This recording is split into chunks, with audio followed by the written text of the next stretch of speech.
नमस्कार, मैं हूं आपके साथ ज्योति और आप देख रहे हैं एसडी न्यूज नेटवर्क पर। आज की बड़ी खबरें फटाफट अंदाज में। एयर इंडिया फ्लाइट टर्बुलेंस में फंसी 12 घायल। फुकेट से दिल्ली आ रही एयर इंडिया की फ्लाइट मंगलवार को तेज टर्बुलेंस की चपेट में आ गई। उड़ान के दौरान विमान को जोरदार झटके लगे, जिससे 12 यात्री और क्रू सदस्य घायल हो गए। यात्रियों के मुताबिक विमान करीब 2 से 3 मिनट तक बुरी तरह हिलता रहा और कई लोगों को सीटों से उछलकर चोटें आई। हालांकि पायलट की सूझबूझ से फ्लाइट को सुरक्षित दिल्ली एयरपोर्ट पर उतारा गया। फिलहाल घटना की जांच की जा रही है। उदयनिधि स्टालिन गिरफ्तार, हाईकोर्ट ने राहत दी। तमिलनाडु के नेता प्रतिपक्ष उदयनिधि स्टालिन को अभिनेत्री तृषा पर कथित आपत्तिजनक टिप्पणी के मामले में गिरफ्तार किया गया। पुलिस ने उनके खिलाफ कई धाराओं में केस दर्ज किया है। हालांकि उदयनिधि का कहना है कि उनके बयान का गलत अर्थ निकाला गया। मामले में मद्रास हाईकोर्ट ने हस्तक्षेप करते हुए निर्देश दिया है कि पूछताछ के बाद उन्हें रिहा किया जाए। इस गिरफ्तारी के बाद राज्य की राजनीति में हलचल तेज हो गई है। E20 फ्यूल के खिलाफ केजरीवाल का मार्च। आम आदमी पार्टी के संयोजक अरविंद केजरीवाल ने E20 फ्यूल के विरोध में प्रधानमंत्री आवास तक मार्च निकालने की कोशिश की। हालांकि पुलिस ने उन्हें और पार्टी नेताओं को फिरोजशाह रोड पर ही रोक दिया। इसके बाद केजरीवाल समर्थकों के साथ सड़क पर धरने पर बैठ गए। उन्होंने दावा किया कि देश भर से 2 लाख से अधिक लोगों ने E20 के खिलाफ चिट्ठियां भेजी, जिन्हें प्रधानमंत्री तक पहुंचाने का प्रयास किया जा रहा है।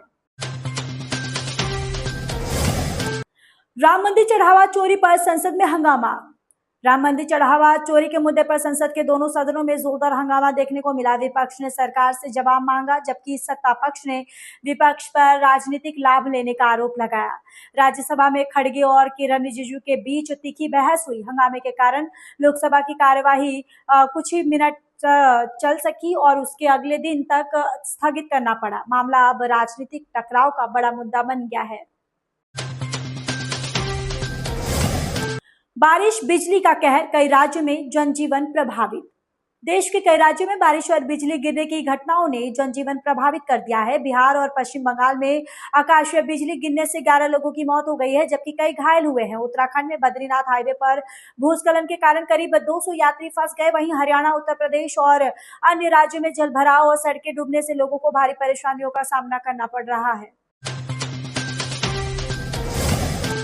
प्रयागराज में ट्रिपल मर्डर से सनसनी। प्रयागराज के शाहगंज इलाके में पति पत्नी और एक महिला की हत्या से इलाके में सनसनी फैल गई। तीनों के शव एक ही कमरे में खून से लथपथ हालत में मिले। खास बात यह है कि तीनों बोल नहीं और सुन नहीं सकते थे। सूचना मिलते ही पुलिस और फॉरेंसिक टीम मौके पर पहुंची और जांच शुरू कर दी। पुलिस हत्या के पीछे के कारणों का पता लगाने में जुटी है और कई लोगों से पूछताछ की जा रही है। मेरठ में कांवड़ियों के 2 गुटों में मारपीट। मेरठ में कांवड़ यात्रा के दौरान 2 गुटों के बीच विवाद हिंसक झड़प में बदल गया। बताया जा रहा है कि बाइक की टक्कर से एक कांवड़ खंडित हो गए, जिसके बाद दोनों पक्षों में मारपीट शुरू हो गई। बीच बचाव करने पहुंचे पुलिसकर्मी भी घायल हो गए। प्रशासन ने मामले को शांत करा दिया है, लेकिन कांवड़ यात्रा के दौरान लगातार सामने आ रही ऐसी घटनाओं ने सुरक्षा व्यवस्था को लेकर चिंता बढ़ा दी है। विधानसभा में हंगामा, सपा विधायक पूरे सत्र से बाहर। यूपी विधानसभा में राम मंदिर चढ़ावा चोरी के मुद्दे पर जमकर हंगामा हुआ। इस दौरान सपा विधायक सचिन यादव ने मुख्यमंत्री योगी आदित्यनाथ की तस्वीर लहराई, जिस पर विधानसभा अध्यक्ष सतीश महाना नाराज हो गए। उन्होंने सचिन यादव को पूरे सत्र के लिए सदन से बाहर कर दिया। मुख्यमंत्री योगी ने विपक्ष पर सदन का माहौल खराब करने का आरोप लगाया, जबकि विपक्ष सरकार को घेरने की कोशिश करता रहा। यूपी के मदरसों में BA-MA पाठ्यक्रम बंद करने की तैयारी।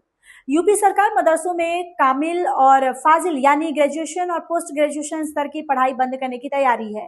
प्रस्ताव के अनुसार अब मदरसों में सिर्फ 12वीं तक की शिक्षा दी जाएगी। सरकार का कहना है कि यह फैसला सुप्रीम कोर्ट के निर्देशों के अनुरूप लिया जा रहा है। इस प्रस्ताव पर योगी कैबिनेट की बैठक में चर्चा होगी और मंजूरी मिलने पर नए नियम लागू किए जाएंगे। लश्कर आतंकी का दावा, भारत ने आरोप खारिज किए। लश्कर ए तैयबा से जुड़े आतंकी रिजवान हनीफ ने दावा किया कि पिछले कुछ वर्षों में उसके संगठन के 30 से अधिक सदस्य मारे गए हैं। उसने इन घटनाओं के लिए भारतीय एजेंसियों को जिम्मेदार ठहराया है। हालांकि भारत पहले भी ऐसे आरोपों को खारिज करता रहा है और इन्हें निराधार बता चुका है। इस बयान के बाद एक बार फिर दोनों देशों के बीच सुरक्षा और आतंकवाद को लेकर चर्चा तेज हो गई है। इस अंक में फिलहाल इतना ही। अगले अंक में आपसे फिर होगी मुलाकात। तब तक के लिए मुझे दीजिए इजाजत। नमस्कार।